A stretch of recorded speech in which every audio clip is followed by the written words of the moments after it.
Ntimugatinye Ibitumbaraye.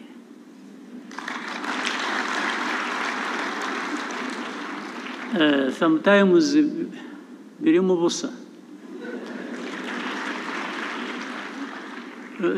Haba harimo umwuka. Umwuka, you know, a balloon. A balloon, you need a needle. Just ibyari birimo ukayoberwa aho bigiye. Ntimugatinye Ibitumbaraye. And I'm saying this, not only that. Ikindi nuko where we have been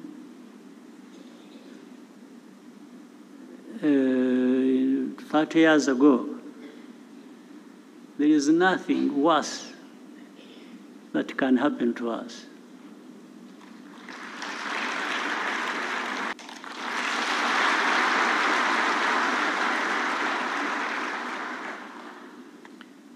Nagira ngo ariko by'umwihariko nshimire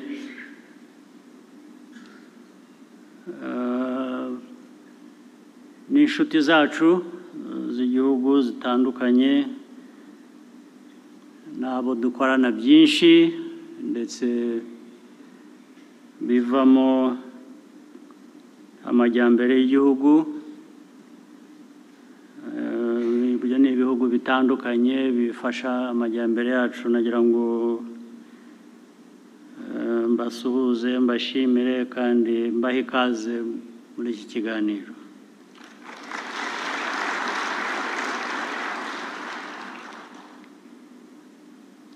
Uyu mwaka igihugu cyacu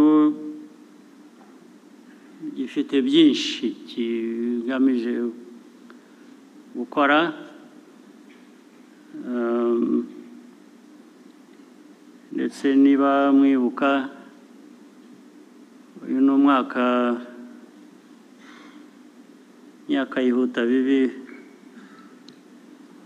bibaye 30 tuvuye mu icuraburindi, abacu bishwe twabuze batagira ingano.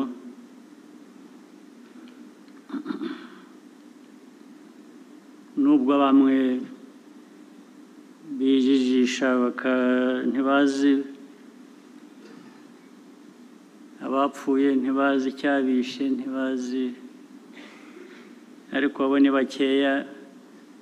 Icyo mbivugiye ni uko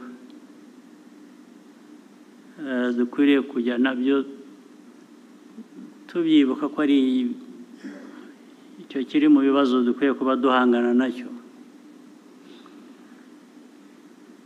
Biri mu bibazo dukwiye kuba duhangana nabyo. Ubwo rero mu mikorere yacu dukwiye kuba bishyira imbere, kuko dukora tutibuka ibyo ngibyo ushobora kugira n'ibibazo by'uko wabisubiramo.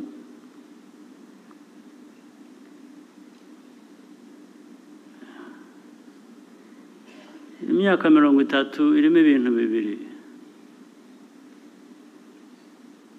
Irimo ibyo byago, ariko irimo n'igihugu guhinduka kikaba igihugu kindi dukwiye, kitari kijyanye n'ayo mateka nayo twibuka.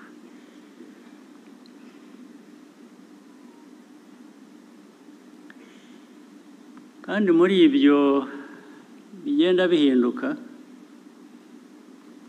bizi ko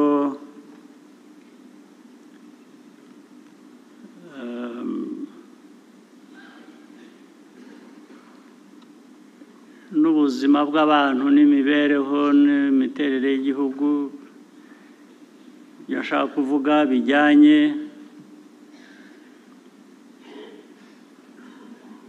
na cyo nakwita generations. generations nazo zirahinduka.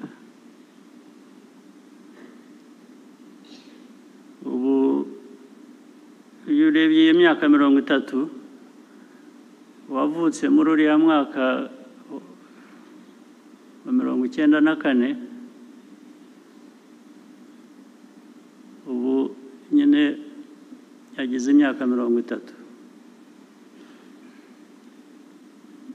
Imyaka 30, abafite imyaka 30 bari hano muri iki cyumba cyangwa bari hanze ni benshi, ku buryo igihugu kibatezeho guhindura ubuzima bwacyo. 30 iyo myaka, ndetse n'abafite 25 bavutse nyuma, bose ubu bari mu gihugu kireba guhindura ubuzima bwacyo. Icyo bivuze ni iki rero? Abo ni ukuvuga ngo bafite uko barezwe. Barezwe mu miryango, uko banarezwe n'igihugu muri politiki. Ubwo nababaza uyu munsi, n'ejo nzababaza cyangwa babyibwira muri ubwo burere. Bumva baravanyemo iki? Bumva biteguye iki? Gukorera igihugu cy'u Rwanda.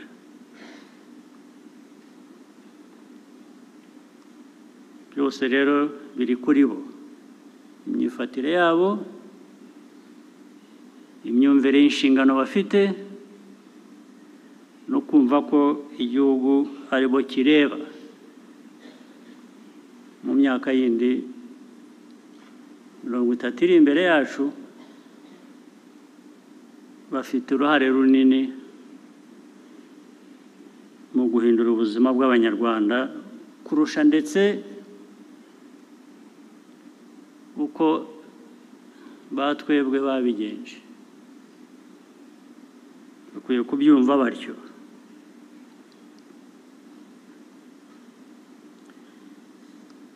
Ibigomba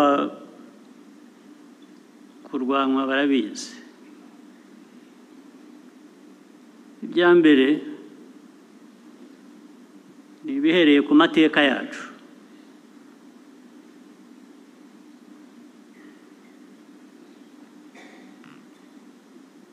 Ibindi ni ibyo dusangira n'abandi hanze y'igihugu cyacu.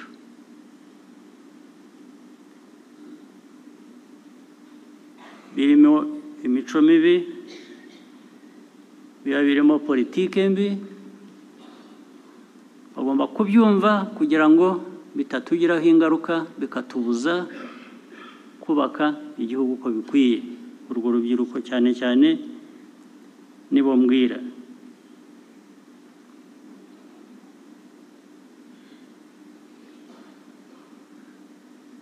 Mugomba kumva uburemere bw'inshingano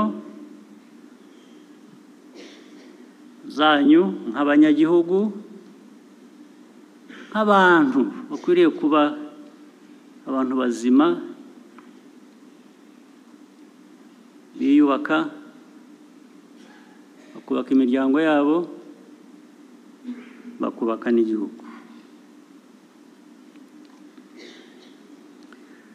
Kugira ngo rero ibyo ubisohoze neza, icya mbere, nta mpamvu n'imwe ikwiye kuba iriho to be apologetic about who you are.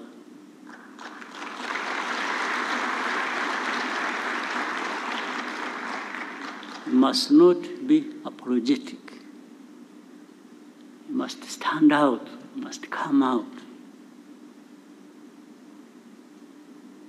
You must fight for what you want to be and what you want to have. Don't wait for anybody to come and give it to you as a gift, because there will be nobody who will do that. They will not show up at all, even when you badly need that. Ku Banyarwanda who has not learned this lesson, ninde utarize isomo muri ibi ngibi, ko urwanira uharanira kuba uwo ushaka kuba cyangwa uwo uri we. Nta wundi ukwiye kuba abiguha, ntawe uhari. Nibyo mwirirwa biriya bindi bibashuka ni nk'ikinya. Iyo baguteye kwa muganga, iyo baguteye ikinya utababara, iyo gishize bigenda bite? Ugaruka aho wavuye, aho wari uri. Ibi bindi byose mujya mubona, mwumva mubamo, mwirirwa muri aho babarata, namwe muko muri ibitangaza, cyangwa mukiga imico yabo, bakababwira ngo ntabwo mufite values. Tugomba kubigisha values. Values? What are values?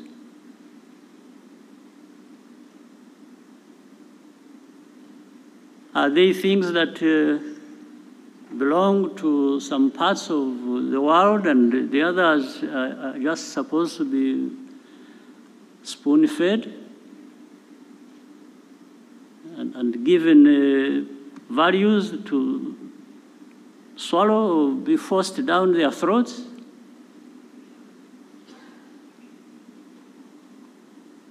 Do you really believe that? Abantu mwicaye hano, abayobozi mwicaye hano, cyangwa rwa rubyiruko navugaga, do you believe that?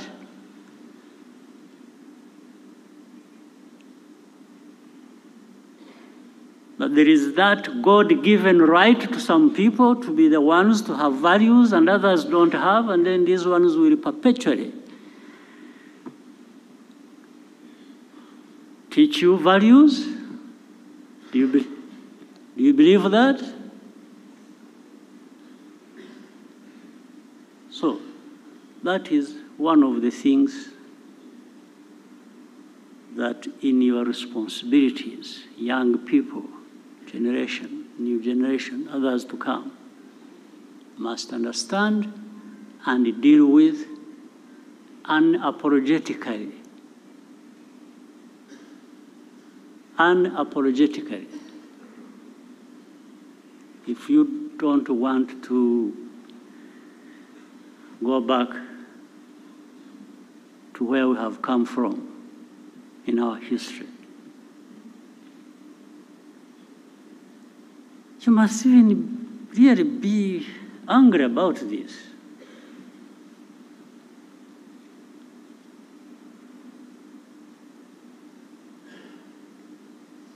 When it comes to this, well, let me not take too long on this, because after all, what I'm really saying, I can only speak to you and give you this message. There's nothing else I can do. I can't, because I'm not able to create people to be who one wishes them to be. Just like those people have no power, like gods, to tell people and force people to have these values they want them to have, even when they have failed to stand up for that themselves. The whole world is struggling. So, including those who give lessons, they're really struggling. And when they are struggling, and they are telling you to do certain things they are struggling to achieve, then they start telling you, you know, yeah, but that is the beauty of democracy. Yeah, so why is it not the beauty of democracy when I'm struggling? Why are they not the same? You are struggling with the democracy, but my struggles with the democracy are supposed to be different from your own. How? The mess there is in democracy in your place is the same mess there is in my part of the world with democracy. Which mess is better than the other? It's all a mess. We're dealing with a mess. So we can only, maybe all of us on this earth, exercise whatever with a bit of humility, knowing that no one created the other.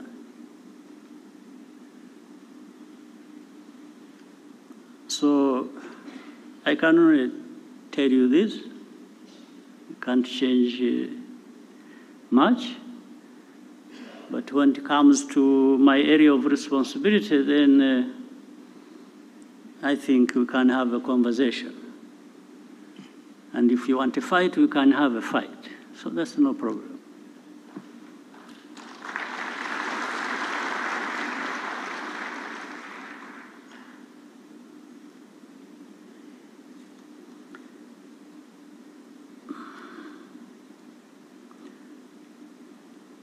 Ikindi nshaka kubabwira, twebwe nk'uRwanda ntabwo twashobora kubaho nk'ukuntu bamwe babaho cyangwa ibyo duhora turwana nabyo. Dufite ibibazo by'umwihariko.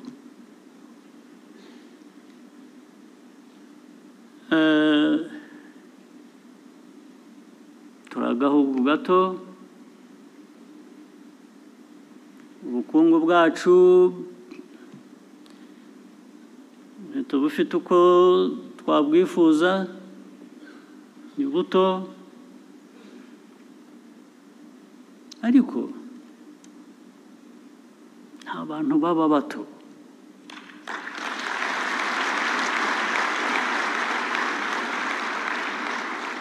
Keretse iyo ubyigize,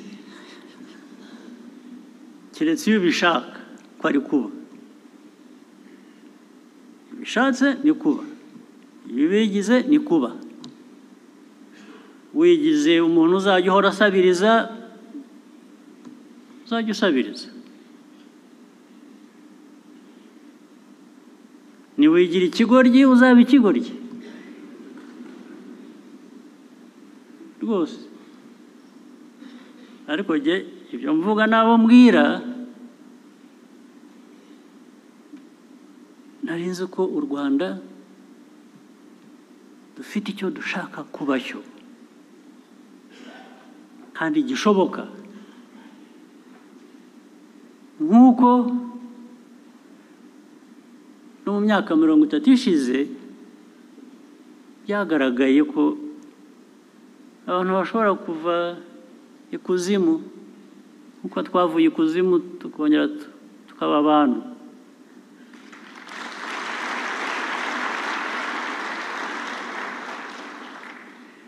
Kuva ikuzimu ukaba umuntu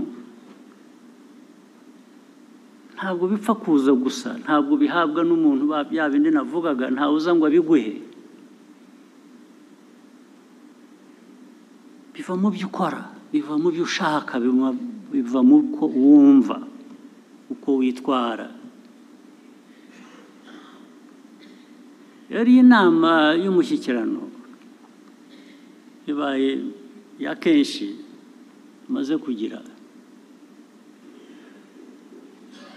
Umva ari ukwisuzuma, turashyikirana, turajya hamwe, turahura ngo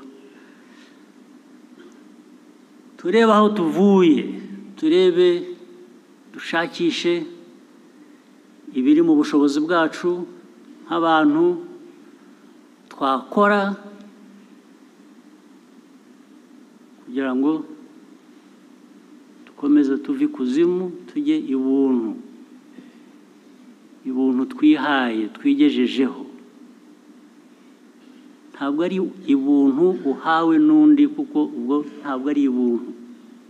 Intizanyo ni intizanyo, wayiguhaye ahashakiye arayikwambura, arayitwara, ugasigarana ubusa.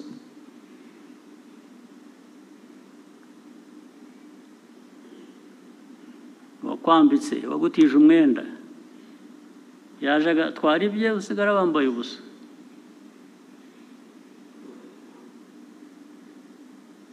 Niyo mpamvu rero twebwe nk'Abanyarwanda tutakora gusa ibintu ngo tugende twumve tuvuge duse nk'abatese. Se mwebwe mwateta, murateta mu biki? Mufite iki mutetamo? Mwateta mu biki? Guteta k'Umunyarwanda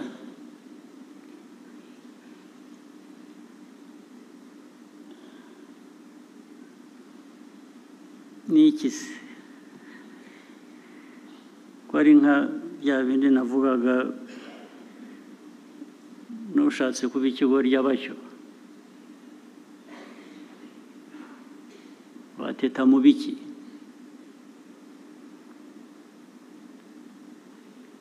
Aho abandi bakora amasaha 2, 3 bakajya kwiryamira, ushatse wowe wakora 10. Aho abandi bagenda ku maguru basa naho badafite aho bajya, aho bagenda umunsi wose bikora ibyo, wowe ukwiye kuhagenda amasaha make. Yawe narangira ukora ikindi. Niko ibi mvuga ni uko uRwanda ruteye, si jye warugize uko ruteye, ariko turarufite uko ruteye. Tugomba kurutwara nk'uko ruteye. Ibyo rudusaba nibyo dukwiye kuba turiho, ibyo twaruha ibyo rudusaba.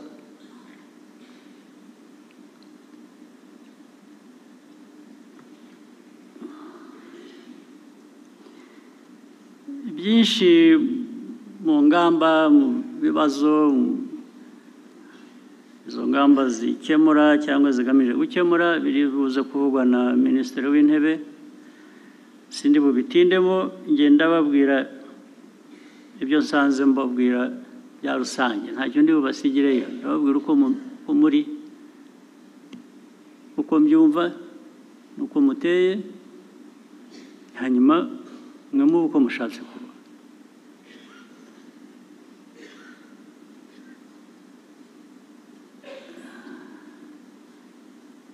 Niba tuza hano rero kugira ngo tubwizanye ukuri, turebe aho tuvuye, turebe aho tujya, duhore tuve mu, dushobore kwihuta gukora ibikwiye kugira ngo bijyane n'icyo dushaka kuba twahisemo.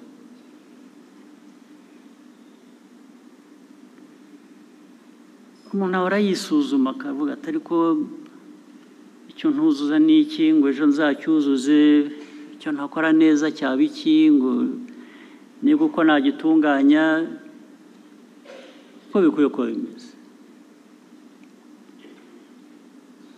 Tuze rero gusuzuma, tureke kuvuga gusa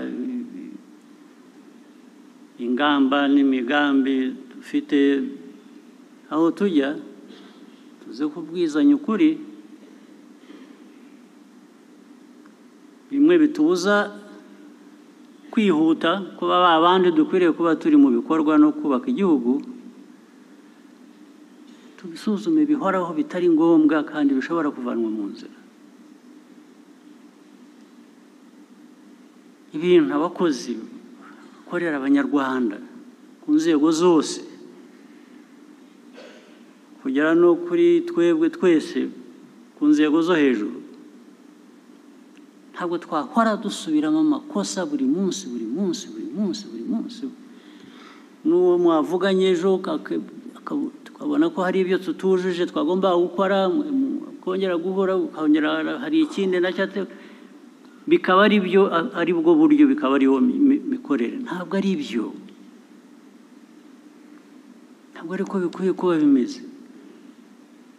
Ubwo uba wibagiwe ya miterere y'igihugu cyacu n'ubushake dukwiye kuba dufite cyangwa dufite bwo kuba neza abo turi bo.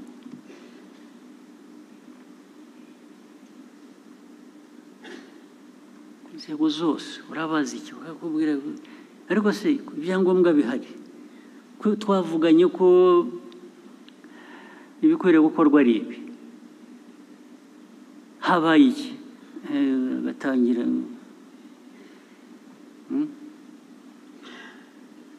gashakisha impamvu, kandi impamvu ntibewe, impamvu ikaba undi. Batangira kuvuga ko hari undi,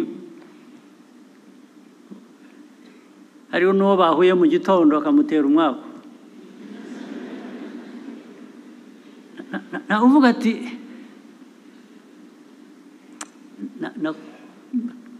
nakoze ibitari byo, ntabwo nzasubira, kandi koko ngo ejo ntasubire. Nk'abantu, ikiremwa muntu gikora amakosa, ibyo ntabwo biyobewe, ariko nabyo turabizi. Iyo uhora ukora ikosa rimwe urisubiramo, hagomba kuba hari ikindi kibazo. Ntabwo bikiri ikosa ry'uko uri umuntu, byabaye ikindi. Ndetse bishobora no kuvamo ko ubikora ubigendereye, kubera ko wenda birimo inyungu, urabonamo inyungu ntoya, kuko ntabwo ari inyungu ziba zirambye. Niba ari ibijyanye na corruption, niba ari ibijyanye ejo bakaguhana, ejo ukongera bakagufatira ahandi, urongera ushakisha. Buriya bivuze ko mu byo bimwe utuzuza haba harimo inzira iguha icyo wita inyungu. Bigasa nk'aho wakoze ikosa, bigasa nk'aho wibagiwe, bigasa nk'aho kuko byo kwibagirwa cyangwa gukora ikosa biri innocent. Nta cyaha umuntu gukora ikosa nk'umuntu, ubundi nta cyaha kirimo. Birumvikana ushobora gukora ikosa.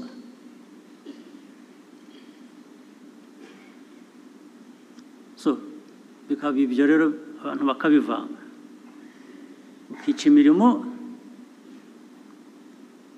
ukabyita ikosa, ariko ryari ikosa ry'inyungu wowe ku giti cyawe, ukanibagirwa ko ufite abo ukorera igihugu, abanyarwanda.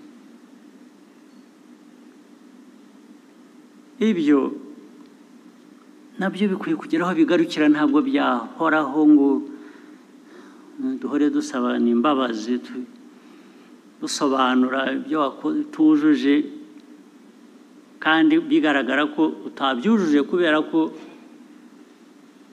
watekereje inyungu zawe kuruta inyungu z'igihugu.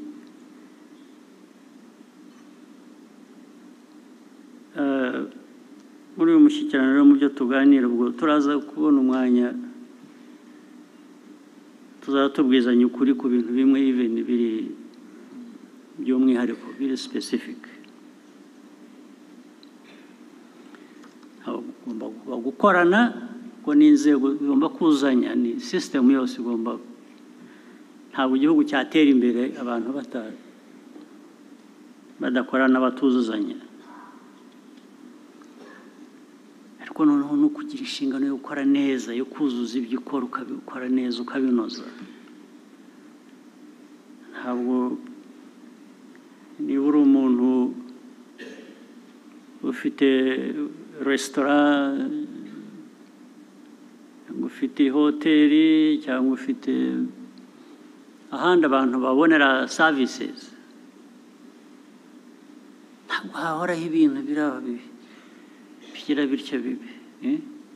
Ibyariho imyaka 15 ishize ntabyumva, abantu bari bagishakisha bubaka. Ariko ubu ngubu mu mwaka ubaye wa 30, ariko abatanga serivisi mbi ntabwo aribo bafite ikibazo gusa, n'abazihabwa bamufite ikibazo. N'abahabwa services mbi mukazishyurira mukagenda rwose, ukajya mu restaurant ukakugaburira ukagira food poisoning, ugataha ukajya mu hospital bakakuadmittinga rwose bagushyira ku drip,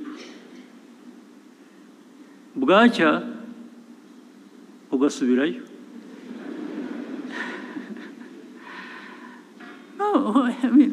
Ntabwo ari wa wundi wabiguhaye gusa ufite ikibazo, nawe uragifite.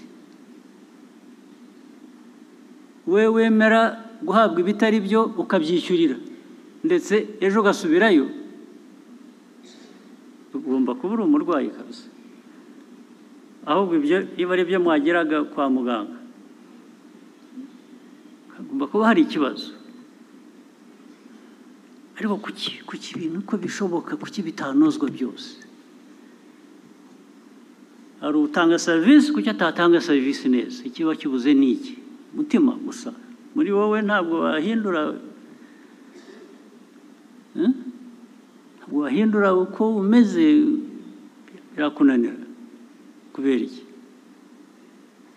Ari wowe ugenda gusa bakaguha ibyo baguhaye ukagenda, nawe ufite ikibazo. Wowe kuki utabaza umuntu utari ku ibi ni iki?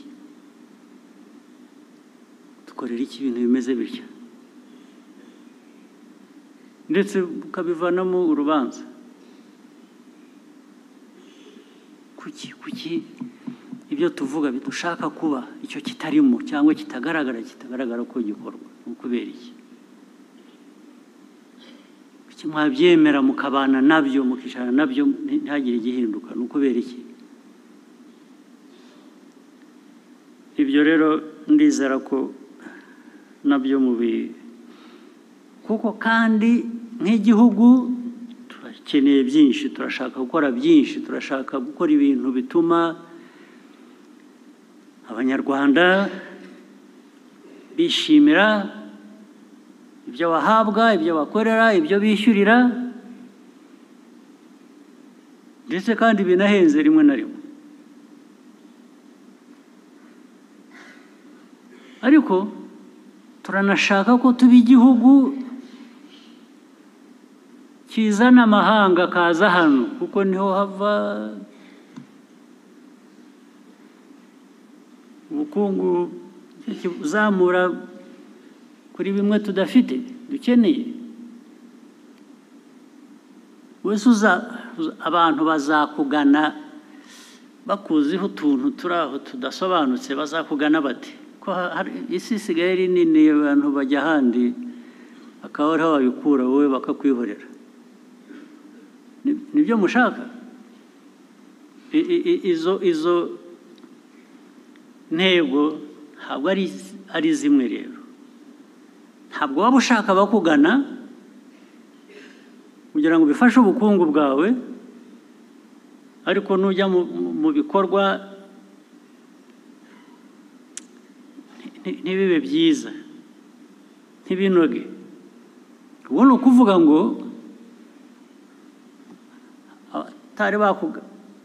batarageraho kugana ntabwo bazaza abakuganaga bazashakisha ahandi bavuga batari ko hariya tujya tugafatwa dutya tukagirwa dutya turahagira iki mwakora mutyo mute n'abayobozi bicaha namwe bakabikora mureba cyangwa mureba ubwo nabibitiriye ko mureba wenda ntimureba wenda ntimubona ibyo narimbe batwerereye narinze ko abantu bose bakwiriye kuba babona ubundi ariko icyo ubona gikwiye kuba gifite icyo kikubwira ni cyiza cyangwa si cyiza nk'uburyo bworoshye ibyo rero bigomba kuba mu byo tugomba guhindura rwose kandi dushoboye kubikora vuba kuko nta kindi bisabaga ntabwo bitegereza imfashanyo ziva mu bacuti bacu bimwe baduha imfashanyo nta aid bikeneye rwose no donation no grant nothing it's just in you biri muri mwe nimutabi yivanamo muzatakaza byinshi bitagira umubare kandi iyo byagiye iyo wagiye ukipfusha ubusa ukigira utyo bikagenda kubigarura bizakugora niyo wabitunganya noneho ukabiruka inyuma yo guhita bya bindi byaratunganya nimugaruke ubahebe ntabwo bazagaruka niyo mpamvu ukwiye kubifata nk'ibintu biremeye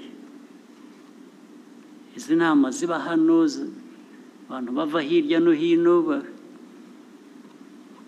ni ukuvuga ngo hari akantu bababonamo ako kantu rero mugakuze aho kugira ngo kabacike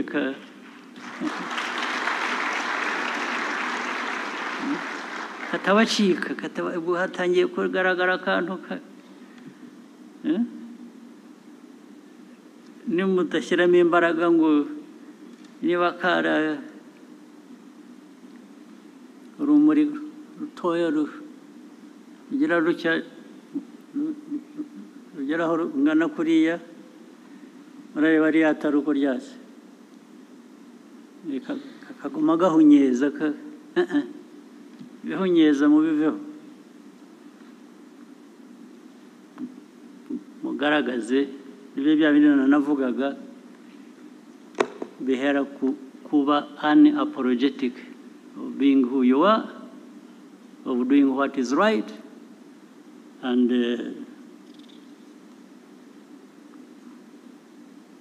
going forward.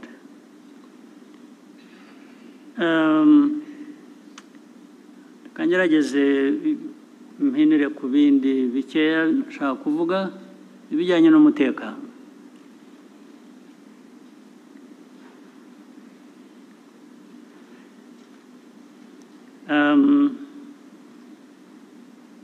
Naratangira kujya bijyanye n'umutekano birambuye kambanze mbabwire ikintu kimwe. Uru Rwanda rwacu naho tuvuye naho dushaka kujya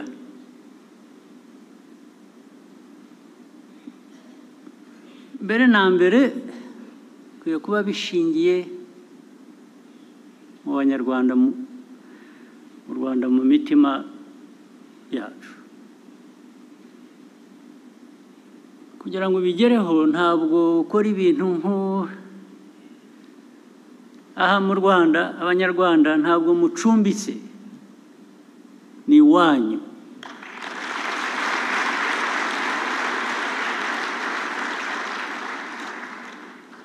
gukora ibintu udakoze ibirenge hasi uvuga uti ejo ntawamenya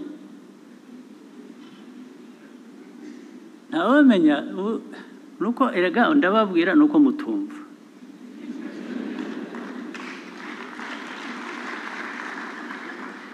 ntawamenya se ahandi uzamenya ni he ahandi uzajya ntuvuge ngo ntawamenya ni he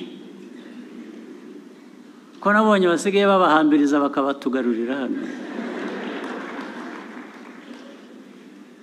basigaye bahambiriza abantu bakabasubiza aho bavuye namwe rero mwirwe mugira mutya narabibabwira ngo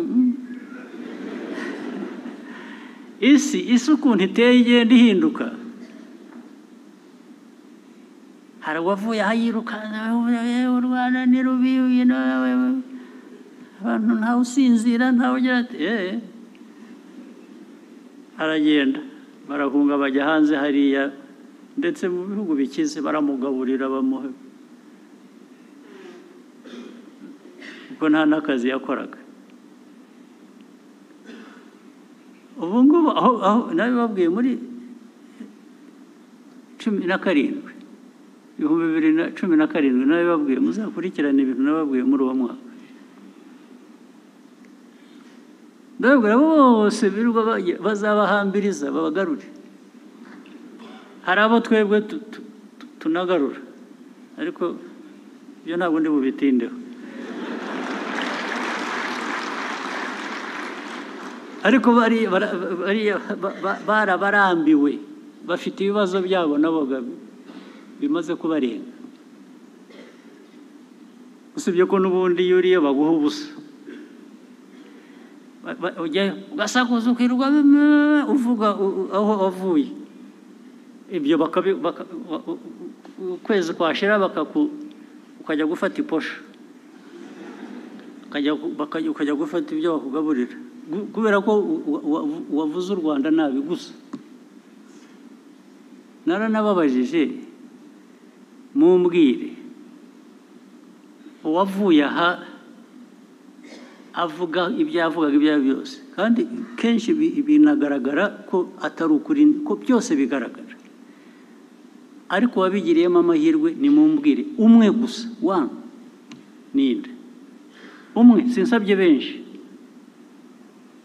muri 500 bagiye bavuza induru babeshya muri bo umwe wagize amahirwe kaba ngo nibura we yavanyemo iki ninde muzamumbwira n'ubu ntimuramumbwira mumushakisha ariko bamwe bari ba professeur baratwara amakamyo ariko na hano hari amakamyo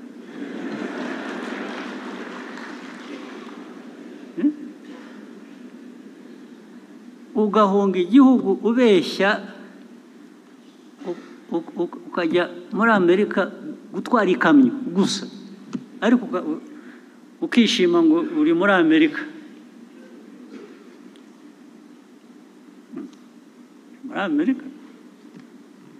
urishimye kuko yaguhaye ikamyo yo gutwara itari yawe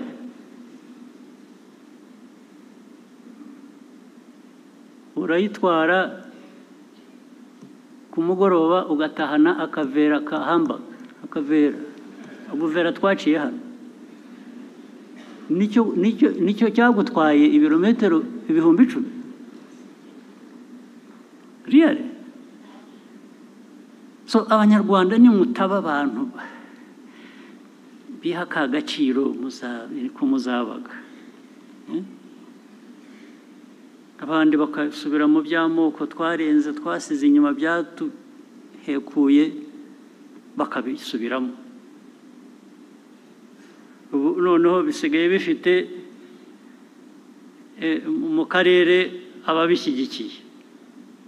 Hano muzi ko dufite hafi ibihumbi 100 y'abanyekongo nk'impunzi, hano ibihumbi 100. Muri izi ntambara z'ejo bundi hamaze kwambuka nk'ibihumbi 16, bisanga 80 n'ibindi bisanzwe hano. Barabizi, abantu bose barabizi, bazi n'ukuri, kubera ko muri ibyo bihumbi 100 hari ubwo bigera bitya rimwe mu mwaka umwe, ibihugu biteye imbere bimwe bifite values z'igitangaza bakaza bagakuramo nk'imiryango 5 mu bihumbi 100 bakayitwara. Ubwo bakemuye ikibazo. Imiryango cyangwa abantu 5 bakabatwara bakajya kuba aho baba iwabo. Mu bihumbi 100 uvanyemo 5 cyangwa imiryango 5, ubwo wakemuye ikibazo. Niko ikibazo gikwiye kuba gikemuka.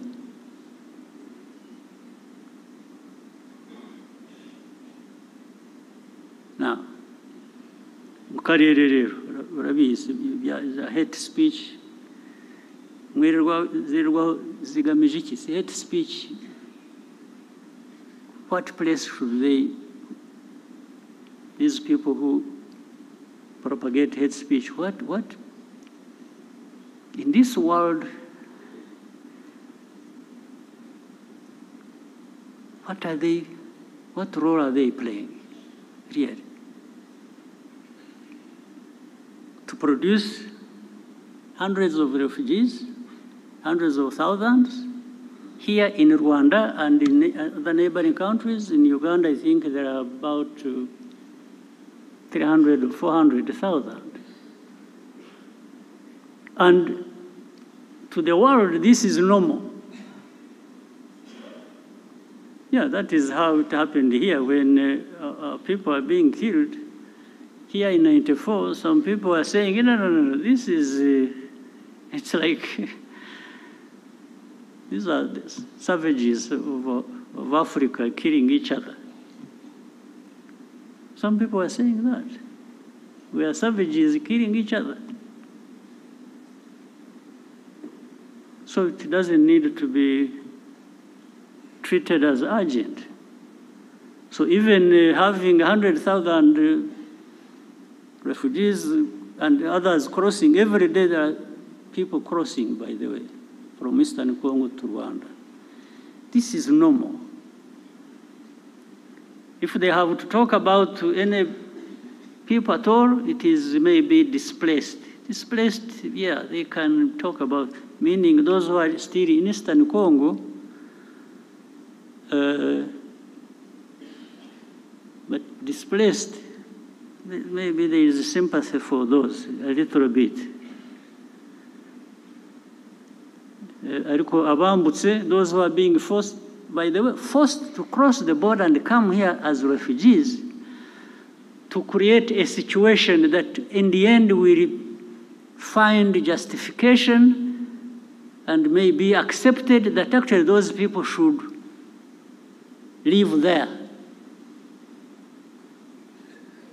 It's like these are Rwandans who have returned home. So let them stay there. So in the end, they create some fact that we should contend with and accept. Really? Well, if it wasn't for that we act reasonably, that we respect norms, international norms and laws and everything, and painfully accept this mess that is being created and hopefully waiting for some of those powerful people to to address this matter, maybe it would be right to actually create a situation where we push them back and those responsible should protect them. But so among those refugees, there are those who have been here for the last 22, now 23 years in a refugee camp.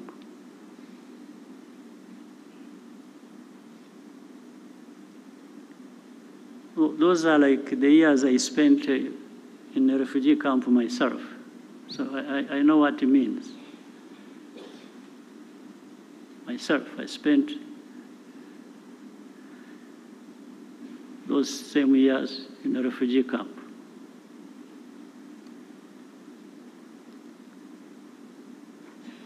So, who is in charge of what?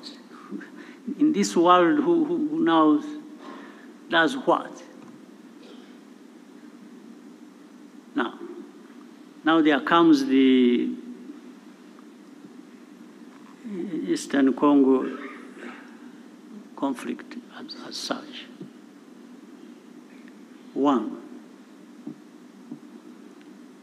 you try to do some research, do some inquiries, you do some intelligence.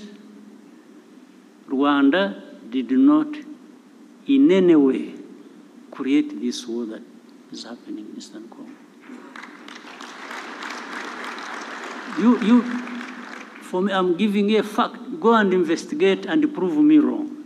Rwanda never got involved in starting this fighting that has happened in Eastern Congo.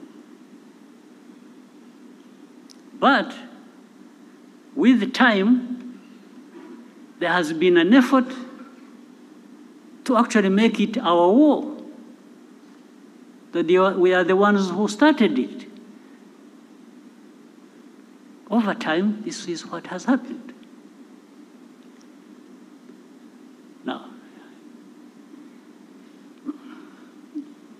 using what? If you see the combination of hate speech and the displacement of these people, you come to understand what actually was behind it. Maybe somebody thought they were being smart, and they thought that was the way to end the M23 problem, which was there in 2012, because there is ethnic cleansing, pushing these Tutsis to Rwanda, to belong there because that's where they belong. And Kagame is a Tutsi, he's the president of Rwanda. Let them go and join their president. This is what is behind it. One time we had a meeting and we were having an argument with the leaders. And of course there was a contradiction in some of these people's argument. I asked specifically, I said, and that's that one responsible for Congo. I said, we are not going to address anything unless you come out clearly to tell us facts about this situation. I asked him, I said, are these people in M23 Congolese or not? And he said to me, and there were other leaders in the meeting, that absolutely, these are Congolese. Then he came out to say that he has in fact even openly talked about it. I think when he was in the US or UK, I don't remember what he said. that he came out and said it. So he was confirming that these are Congolese. I said, fine. So how do they become our problem? How do they become Rwanda's problem? I also asked him, I said, do you know when these people, the group that started this fighting, do you know where they came from?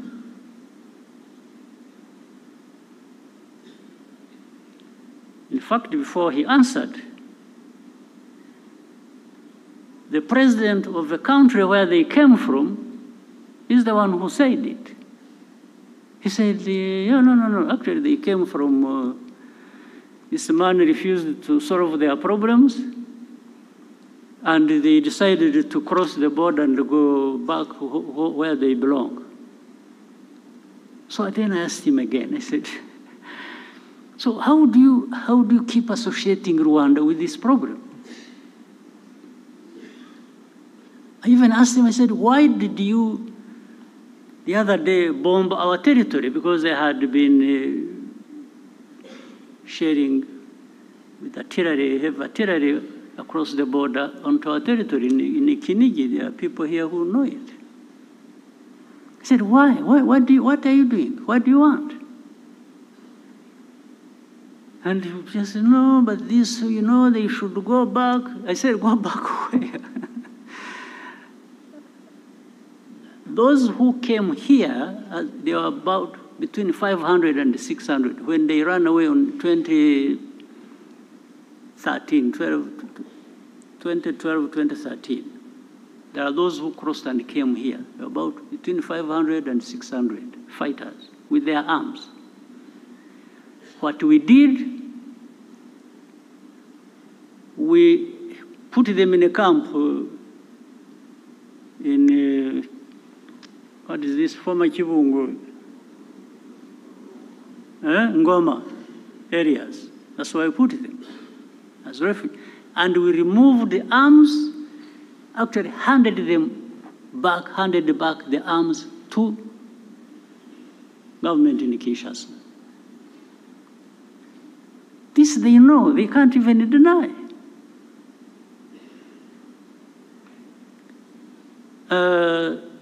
They said they had wanted to solve the problem politically. They invited some of the leaders of this group, took them to Kinshasa, that they wanted to talk to them and resolve the problem. These people, the leaders of this group, went to Kinshasa. They are put in a hotel, spent 5 months without seeing anybody to talk to them until they left. Of course, they left heavy bills behind in the hotel. Nothing else. Now, but when you see, then you would see you saw in the statements of different organizations and so, blaming Rwanda for M23 conflict in Eastern Congo. I cannot tell you the reasons exactly why that would be happening. Now, but I would ask people so. You may associate us with M23. You may blame us for everything, M23. What do you say about FDLR that is in Eastern Congo for the last 30 years, more or less? I thought even the forces, the UN forces that were put in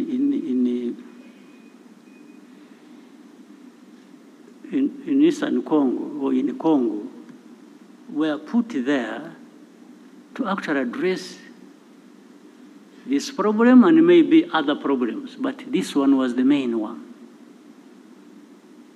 But you've been there for decades. It has been so costly, but the problem is still there. And then some of them tried. The government said, no, no, no, they are not there, you know, we don't have a FDR, and then we would give them names. But these are the leaders, 1, 2, so and so and so and so and so. They are in this location. In fact, I one time told the president of DRC, no. I said, you don't know that these people are there in this place, that place, and they've been even manning roadblocks and they collect taxes. He says, so he remembered. he remembered that has been happening. So I said, so what are we talking about? You have FDLR who have taken over territories in Eastern Congo and are collecting taxes, and you are telling me they are not there? So anyway, when all this came to some point, and this war was raging, and this time it turned into where the government in Kinshasa wanted to, they mobilized the people, they thought they would now throw M23, push them into Rwanda. And this still remains, by the way, the aim. This is the goal. So I told our friends, these powerful friends of ours, I've even said it publicly, when it comes to defending this country that has suffered for so long and nobody came to help, I don't need permission from anybody.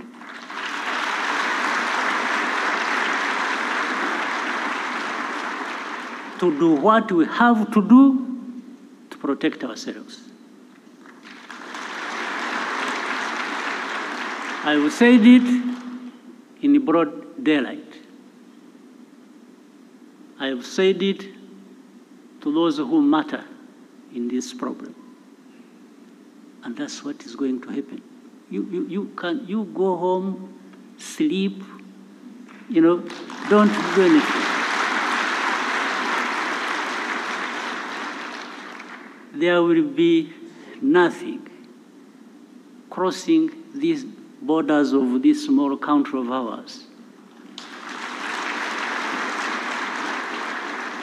If anybody attempts,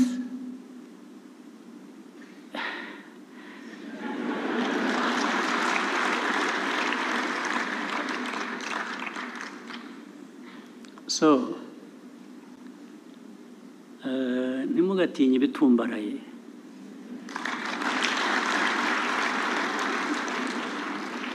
Sometimes birimo ubusa. Haba harimo umwuka. Umwuka, you know, a balloon. A balloon, you need a needle. Just ibyari birimo ukayoberwa aho bigiye. Ntimugatinye Ibitumbaraye. And I'm saying this, not only that. Ikindi nuko, where we have been, 30 years ago, there is nothing worse that can happen to us.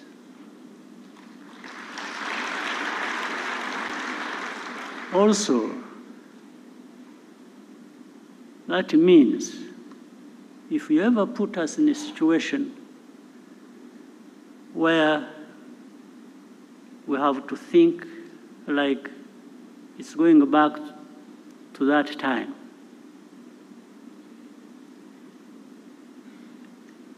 then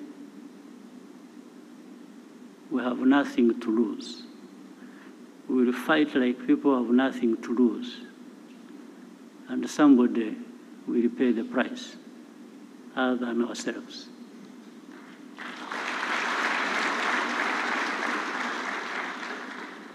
You have seen I have not answered these insults that are coming from the south, from the west. Those ones don't kill. So I cannot go, that's not us. But they learn something with time. They learn something that they made a big mistake. Absolutely, a big mistake. That's why I was telling the young people, happily who seem to be like in those years when we were still young. I've seen our young people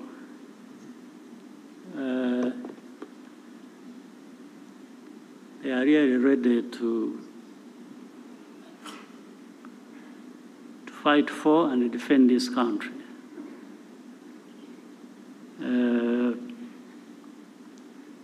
But we don't provoke any situation. We don't, in fact, we've even refused to be provoked. We are provoked and we ignore it for as long as it hasn't crossed a certain line. But the rest, these are just words, people talking and here and there, blaming us for everything and making us carry our own burden, but also other people's burden. No, we carry our own burden. We know our burden we have to carry, but making me carry somebody else's burden is going to be a problem. It's really going to be a problem. It won't happen.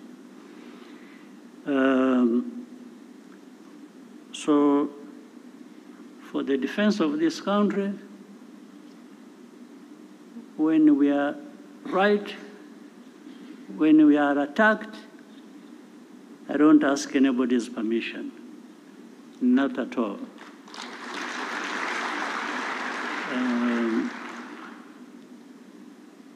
So, the country is safe, is secure, and will always be.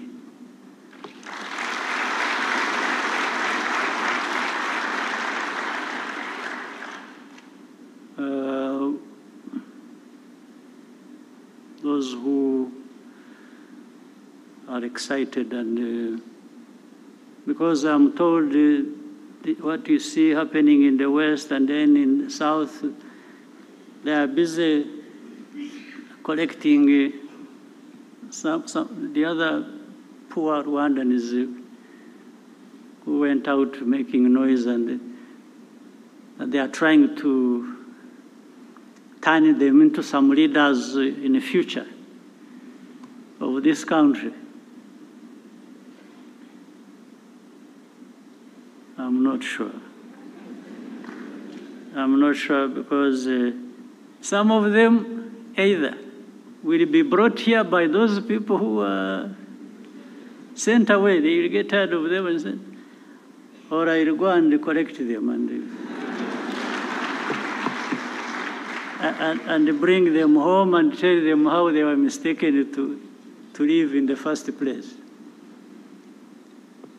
So, Prime Minister, I think you have had enough time to write your speech. So I think I'm going to invite you to. So I wish you a good year. I wish you happy life and many years ahead. So, asanteni sana. Mumfashe dushimire nyakubahwa Perezida wa Repubulika. Ijambo ryuzuye impanuro riduhwitura kandi riduha icyerekezo. Murakoze nyakubahwa Perezida wa Repubulika.